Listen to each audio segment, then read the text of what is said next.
नमस्ते दोस्तों, स्वागत है आपके अपने YouTube channel Aradhana and vlogs पे। दोस्तों आप लोग कैसे हैं? तो उम्मीद करती हूँ कि आप लोग ठीक होंगे, अच्छे होंगे। दोस्तों आज की वीडियो में हम बात करेंगे कि रात्रि में हमें कौन कौन से कार्य नहीं करना चाहिए जिससे कि माता लक्ष्मी अप्रसन्न हो जाती हैं, रूठ जाती हैं। तो इसलिए हमें बहुत सारे कार्य जो हैं जो कि रात में नहीं करना चाहिए। तो इन्हीं सब बातों को हम जानेंगे आज इस वीडियो में। तो चलिए दोस्तों वीडियो को शुरू करते हैं और जान लेते हैं एक एक करके सारी बातों को। दोस्तों अगर हमारी जानकारी आपको अच्छी लगी है, वीडियो पसंद है तो लाइक करें और इसी तरह की जानकारी के लिए आप हमारे चैनल को सब्सक्राइब करें। और अगर आपके मन में कोई सवाल है या फिर वीडियो से संबंधित कोई सुझाव है तो आप कमेंट ज़रूर करें। देखिए दोस्तों, सबसे पहला चीज़ है कि हम जो है सुबह में उठते ही लेट हैं। तो जाहिर सी बात है कि अगर हम सुबह में लेट उठते हैं तो रात को लेट सोए होंगे, तभी तो सुबह में हम लेट उठते हैं। तो दोस्तों हमें कोशिश करना चाहिए कि रात में हमें जल्दी सोना चाहिए और सुबह में जल्दी उठना चाहिए। दोस्तों आप सभी को पता होगा कि गाँव में आज भी ऐसा लोग करते हैं कि रात को जल्दी सोना और सुबह में जल्दी जगना, क्योंकि जाहिर सी बात है कि रात को अगर हम जल्दी सोएंगे तो हमारा नींद जो है पूरा हो जाएगा समय पे और अगली सुबह हम सूर्य उदय के पहले उठ जाएंगे और अपना जो भी कार्य है जो हम वो सही तरीके से अपने सही समय पे कर पाएंगे। दोस्तों इसमें जैसे कि हमारी लाइफस्टाइल बहुत चेंज हो गई है और कहीं ना कहीं काम का प्रेशर होता है या फिर कुछ इस तरह से लोग लापरवाह भी हो गए हैं, थोड़े आलसी भी हो गए हैं। तो कहीं ना कहीं इन सारी चीज़ों का भी इसमें योगदान है कि हम रात को लेट सोते हैं। रात को लेट से सोना, लेट से खाना और फिर मतलब बहुत सारी परेशानी होती है सुबह में उठने में। तो अगर आज के डेट में हम किसी से सुबह में बोल दें कि हमें सुबह में जगना है, ये काम है, तो उन लोगों को लगता है कि यार कितनी बड़ी मतलब बात है कि सुबह में इतना जल्दी कौन ही जगेगा, क्या ही काम करना है। तो हमें ऐसा नहीं करना चाहिए। कहीं ना कहीं ये सही नहीं है हमारे स्वास्थ्य के लिए भी और बाकी चीज़ों के लिए भी हमारे सही नहीं होती है। तो दोस्तों हमें ऐसा नहीं करना चाहिए। दोस्तों हमारे दिन भर की भाग दौड़ भरी ज़िंदगी में जो है दिन में समय कम मिल पाता है, क्योंकि हम सुबह ही लेट उठते हैं। सुबह लेट उठते हैं तो हमारे सारे काम जो है आधे घंटे, 10 मिनट, 1 घंटा डिले होते होते रात तक जो काम करना चाहिए दिन में वो काम हम रात को करते हैं। तो कौन कौन सा कार्य है जो कि हम रात में करते हैं? अभी भी बहुत सारे लोग जो है नहीं करते हैं, लेकिन अभी भी बहुत सारे लोग हैं जो कि रात को करते हैं, जैसे कि बाल कटवाना, नाखून कटवाना।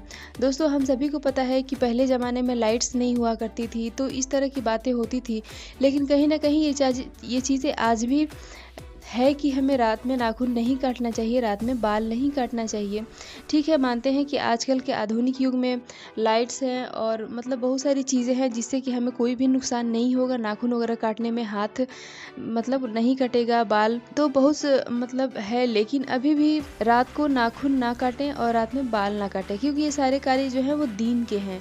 तो आप जो है दिन में काटें और सही दिन को काटें। बहुत सारे लोग इस चीज़ को भी नहीं मानता है कि गुरुवार के दिन बाल और नाखून काटने से क्या होता है, मंगलवार के दिन बाल और नाखून काटने से क्या होता है। तो देखिए दोस्तों, हमें बहुत ज़्यादा इन पचड़ों में नहीं पड़ना चाहिए कि क्या होता है, हमें उससे क्या करना है, क्या होता है क्या नहीं होता है।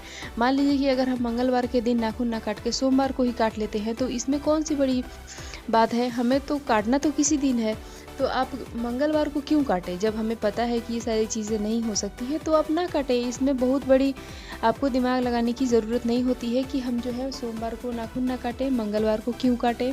तो इन सारी चीज़ों को हमें बहुत ज़्यादा मतलब बहस नहीं करना चाहिए और रात को है जो बाल और नाखून नहीं काटना चाहिए। साथ ही दोस्तों हमें कपड़े भी रात को नहीं धोने चाहिए।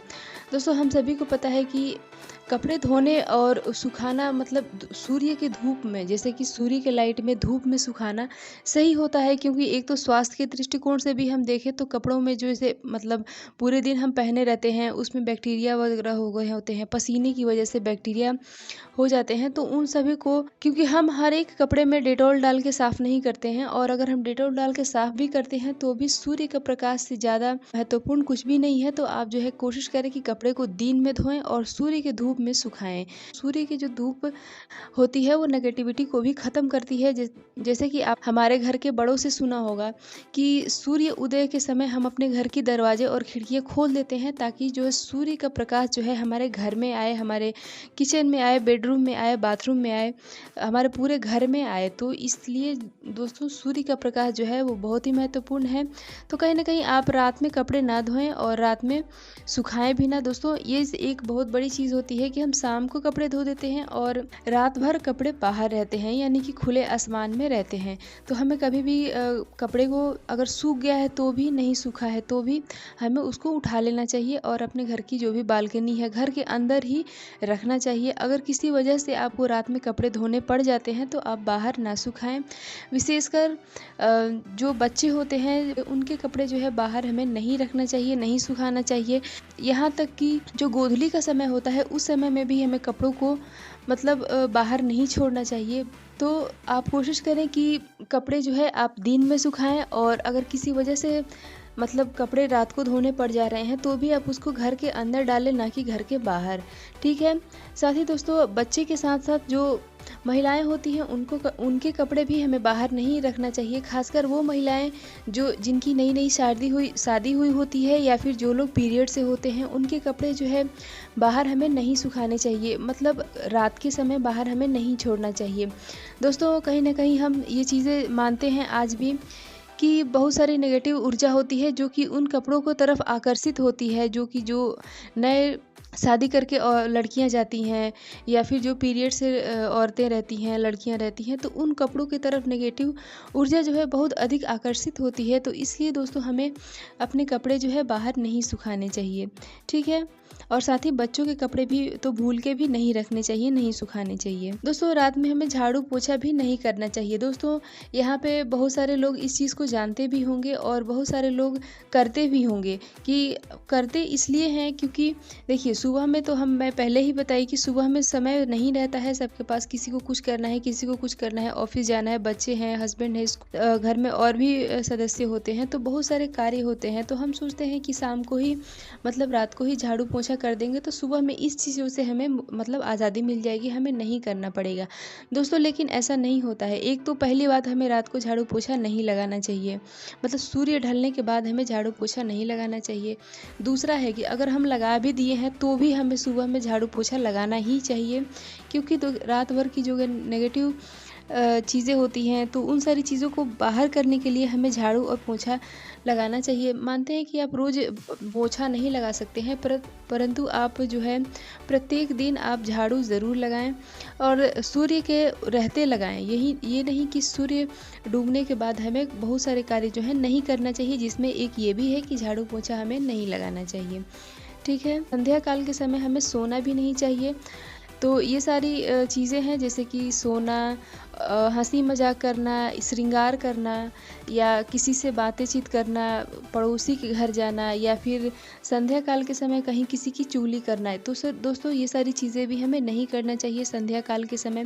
दोस्तों, संध्या काल का समय ही होता है शाम के समय भगवान का दीपक जलाने का, भगवान का नाम लेने का। जो बच्चे हैं, छोटे बच्चे हैं जो कि सो जाते हैं या फिर दिन के ही सोए रहते हैं, और जो काफ़ी छोटे बच्चे हैं वो बहुत ज़्यादा सोते हैं, जैसे कि 16-18 घंटे सोते हैं, तो उनको आप जो है गोधूली के समय में सोने ना दें, आप उनको उठा दें, जगा दें।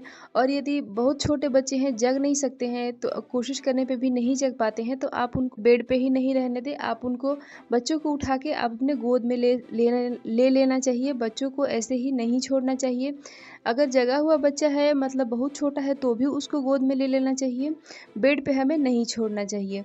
ठीक है। दोस्तों, अगला है कि हमें रात के समय में बाल में कंघी नहीं करना चाहिए। विशेषकर सोते समय बहुत सारे लोग जो हैं आजकल यूट्यूब देख के लोग इतने सारे वो हो गए हैं कि मतलब बहुत सारे लोग ये बोलते हैं कि सोने के समय बाल में कंघी करने पे बाल उलझते नहीं है, टूटते नहीं है। तो ठीक है, वो बातें अपनी जगह है, लेकिन जो है बड़े बुजुर्गों की माने तो रात में हमें कंघी नहीं करना चाहिए। और साथ ही दोस्तों, रात में बाल खोल के भी हमें नहीं सोना चाहिए। आप चाहें तो जूड़ा बना लें या फिर बालों को चोटी कर लें, मतलब इकट्ठा करके ही सोएं, बाल को खुला करके हमें नहीं सोना चाहिए। ठीक है। अगला है दोस्तों कि रात के समय हमें बहन बेटियों की विदाई भी नहीं करनी चाहिए। दोस्तों, अगर कोई मजबूरी है, कोई विशेष कार्य है, तो आप जा सकते हैं, लेकिन जो एक नियम होता है वो तो नियम यही होता है, सूर्य रहते हमें अपने बहन बेटी की विदाई करना चाहिए, कहीं चाहे वो पुरानी हो या फिर नई हो, तो उनकी विदाई हमें नहीं करनी चाहिए। ये अगर मुहूर्त देख के हमें कहीं आना जाना होता है तो हमें मुहूर्त ऐसा निकलवाना चाहिए जो कि सूर्य के रहते हो, ना कि सूर्य के ढलने के बाद। तो हमें ये सारी चीज़ों भी ध्यान रखना चाहिए। अगला और विशेष है दोस्तों कि बहुत सारे लोग जो है वो 2 दिन का व्रत करते हैं। तो दोस्तों 2 दिन का व्रत करते हैं तो उनके मन में मतलब एक तो भूख तो लगता ही है सबको। तो जैसे बहुत सारे जो है फलाहार करते हैं, तो जैसे सोमवार का व्रत हो गया और मंगलवार 2 दिन हो गया। तो मंगलवार के दिन हमें यानी कि बुधवार के दिन हमें पारण करना होता है। तो बहुत सारे लोग ये सोचते हैं कि सोमवार का व्रत कर लिए और मंगलवार पूरा दिन रह लिए और रात में यानी कि मंगलवार का जो रात होता है तो 12 बजे के बाद उसको हम पारण कर लेते हैं। तो दोस्तों ये बिल्कुल भी सही नहीं है, क्योंकि हमारे शास्त्र में ऐसा कहीं भी नियम नहीं है कि हम आधी रात को जाके किसी भी व्रत का पारण करें, क्योंकि हमारा व्रत शुरू होता है सूर्य उदय से लेकर मतलब अगले दिन सूर्य उदय तक हमारा व्रत रहता है। तो दोस्तों हमें किसी भी स्थिति में रात के समय में पारण किसी भी व्रत का नहीं करना चाहिए। और अगर आप करते हैं या फिर अगर आपके घर में ऐसा होता है तो आपको इन चीज़ों को ध्यान देना चाहिए कि हमारा व्रत अगर उस तरह से हम पारण कर लेते हैं तो हमारा व्रत टूट जाता है। बस एक ही व्रत माना जाएगा, दूसरा व्रत नहीं माना जाएगा। तो ये क्लियर हो गया कि हमें किसी भी व्रत का पारण रात में नहीं करना चाहिए। हमें सूर्य उगने के साथ भगवान की पूजा करने के बाद ही, और अगर दान दक्षिणा देना हो तो दान दक्षिणा देने के बाद ही हमें पारण करना चाहिए। वो भी ताज़ा बना हुआ चीज़ से पारण करना चाहिए, बासी चीज़ों से पारण हमें कभी भी नहीं करना चाहिए। तो दोस्तों उम्मीद है जानकारी आपको अच्छी लगी होगी। वीडियो पसंद आए तो लाइक करें और मिलती हूँ इसी तरह की एक और वीडियो के साथ। तब तक के लिए बाय।